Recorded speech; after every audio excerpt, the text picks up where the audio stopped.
I just hope that you जो भी करो एक इज्जत के दायरे में रख के करो, यू नो, क्योंकि ये बिग बॉस के घर के बाहर भी एक घर है, दुनिया है पूरी, कभी ना कभी तो मिलोगे वहाँ पर। जीना खुआरा नहीं मांगता।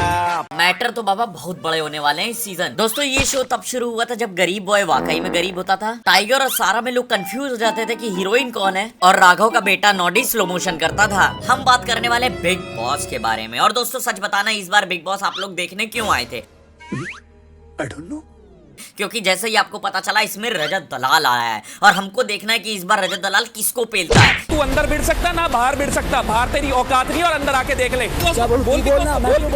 या तो सलमान भाई रजत दलाल को पेल देंगे, या तो गुल रतन भाई सबको पेल देंगे। मतलब कोई ना कोई तो पेला जाएगा ही। क्या पता मैं ये वीडियो बना रहा हूँ मैं ही पेला जाऊँ बाद में, लेकिन रजत भाई के बाहर आते ही मैं ये वीडियो प्राइवेट कर दूंगा। अंदर है तो क्या पता चल रहा है किसी को, बिल्कुल रिस्क नहीं लेने का। अब जो इंटरनेट पे 1% लोग ऐसे हैं जिनको नहीं पता है कि रजत दलाल कौन है, तो उनको मैं बता देता हूँ। रजत दलाल एक ऐसा इंसान है जिसने 3 बाबाओं को घर में बंद करके पटक पटक के पेला। मेरे हाथ में चोट लग जाएगी भेड़।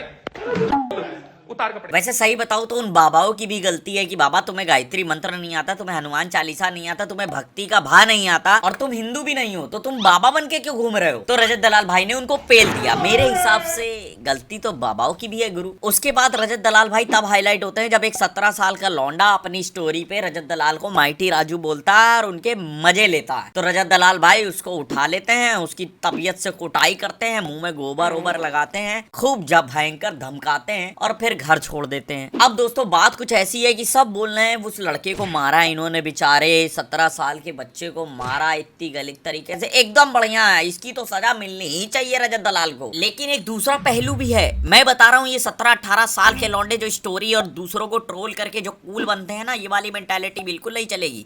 रजत दलाल नहीं तो कोई और पेल के चला जाएगा। तो ऐसे लौंडों से भी रिक्वेस्ट है, भैया जी अपने काम से काम रखो। तुम्हारे जिम में माइटी राजू आ रहा हो या तो कल्लू कालिया, तुम तो जिम करने जा रहे हो ना। अगर तुमने वो स्टोरी ना डाली होती, ना तुम्हें रजत दलाल पेलता, ना तुम्हारी मम्मी रोई होती, ना इतना बड़ा मैटर होता, सब अच्छा चल रहा था। नहीं, तुम्हारे तो चुल है ना पिछवाड़े में। सिर्फ यही नहीं, रजत दलाल की एक और वीडियो वायरल हुई जिसमें ये बाइक वाले को उड़ा निकल ली और कह रहे चिल है भाई साहब, सब चिल है। कोई बात नहीं, गिर गया कोई बात नहीं, रोज का यही काम है। हाँ, GTA 6 चल रहा है ना यहाँ पे। मतलब मैटर इन्होंने बहुत किए हैं, थाने की शक्ल भी इन्होंने बहुत बार देखी। अब ऐसे इंसान को क्या बिग बॉस में बुलाना चाहिए? बिल्कुल बुलाना चाहिए, क्योंकि बिग बॉस के नजरिए से तुम सोचो यार, रजत दलाल आएगा, 4 बातें होंगी, एपिसोड और हिट होंगे और पैसा कमाएंगे। और जो लोग भी बोलेंगे अरे बिग बॉस ने ऐसा कर दिया वैसा कर दिया, इसको क्यों बुला लिया उसको क्यों बुला लिया, डोंट गिव अ एफ, हमारा शो हिट हो रहा है, बस बढ़िया है, हमें क्या लेना देना इंडिया में कैसा मैसेज जा रहा भाई। या तो बिग बॉस के पास एक और ऑप्शन था कि इंडिया के सारे बाबाओं को बुला लिया जाए, तब तो पक्का शो हिट होगा ही होगा। लेकिन बिग बॉस का बजट सिर्फ एक बाबा को बुलाने का था। मंजिल को भुला कर जिया तो क्या जिया, मंजिल को भुला कर जिया तो क्या जिया। दूध तो तुम्हारी बहन भी देती है, पर तुमने माँ का ही क्यों पिया? इसका मतलब क्या? वैसे तो इनका नाम महाराज अनिरुद्धाचार्य है, लेकिन इनको प्यार से पोकी बाबा, हेजिटेट बाबा भी बुलाते हैं। और मैं कसम से बता रहा हूँ, अगर 2 शब्द और इनके ऊपर बोलूंगा तो मैं बहुत पेला जाऊंगा, इसलिए इनको रहने देते हैं। अब दोस्तों बात करते हैं बिग बॉस के दूसरे कंटेस्टेंट्स की। अब दोस्तों दूसरे कंटेस्टेंट की बात हो और सबसे पहले विवियन का नाम ना है, ऐसा हो सकता है? दोस्तों पहली बार इनको आपने सीरियल्स में देखा होगा, इनकी पर्सनालिटी देख के टीम 07 गीली हो जाती थी, और अगर इनको गूगल करके देख लिया तो साला पूरा पाकिस्तान गीला हो जाए। मैं भी इनको बिग बॉस में देख के गीला होने ही वाला था कि तभी मैं ये देखता हूँ।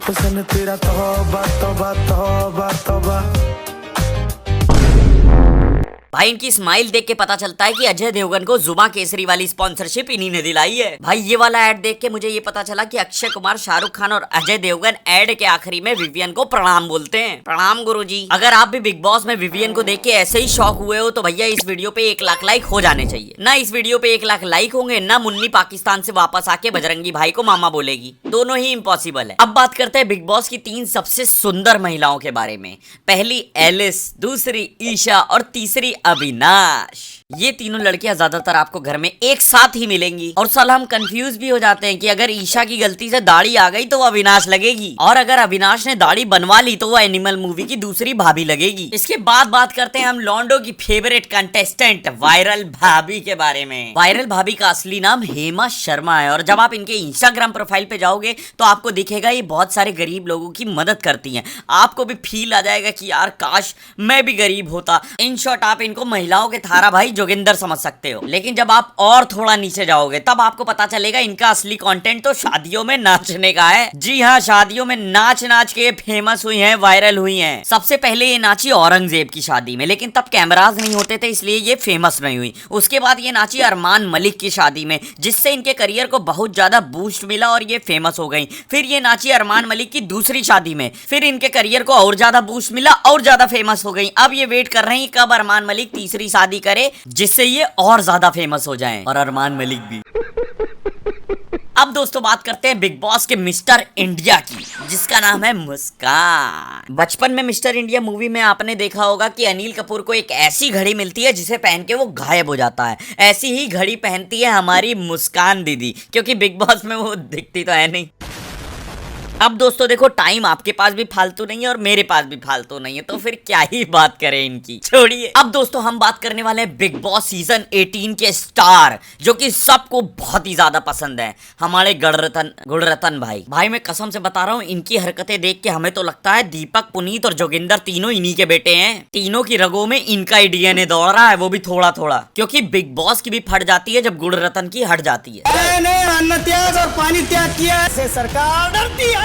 ये हमसे ना इंसाफी नहीं हो सकती, ये पहले ही बोला गया था। दोस्तों सब लोग सोचते हैं कि गुणरतन जी इतना चिल्लाते क्यों हैं, क्योंकि वो डाकुओं के खानदान से हैं और जो चीज वो टेलीविजन पे कहने से नहीं डरते वो चीजें मैं अपनी वीडियो में बोलने से डर रहा हूँ, क्योंकि अगर मैंने वही बातें अपनी इस वीडियो में बोल दी तो हमारा गुड़ और हमारे रतन अलग कर दिए जाएंगे। अब दोस्तों बात करते हैं बिग बॉस के सारे सीजन्स में आए अब तक के सबसे खतरनाक मियां बीवी को, जिसमें पति का नाम है सारा और पत्नी का नाम है अरफीन। ये दोस्तों ऐसा कपल है जो साथ में बहुत ही कम दिखता है लेकिन दूसरों के झगड़ों में मिर्ची लगाना इनसे सीखे कोई। दोस्तों मैं अपनी कहानी बताता हूँ कि मैंने बिग बॉस इतना ज्यादा देख लिया कि मेरे सपने में सारा जी आ गई और जब ये मेरे सपने में आई मेरी पैंट आगे से गीली पीछे से पीली हो गई। भाई मैं अपने बाप से नहीं डरता जितना डर मुझे इनसे लगता है। भाई डांट देती हैं यार। एक्सप्लेन कर रही हूँ, इडियट की तरह पीछे पीछे आ रही हूँ सबको एक्सप्लेन करने। I don't need to give explanation also. कर रही हूँ है करके जा रहे हैं।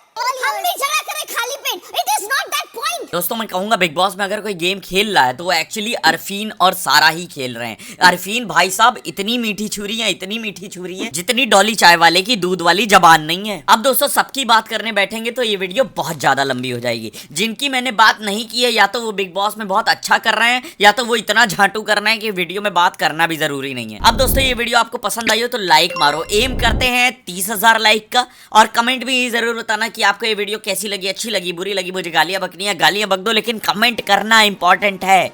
और भैया मन करे तो मेरे गेमिंग चैनल को सब्सक्राइब कर देना, मुझे इंस्टाग्राम पे फॉलो कर लेना। बाकी लव यू ऑल। अब जाओ और दुनिया हिला दो।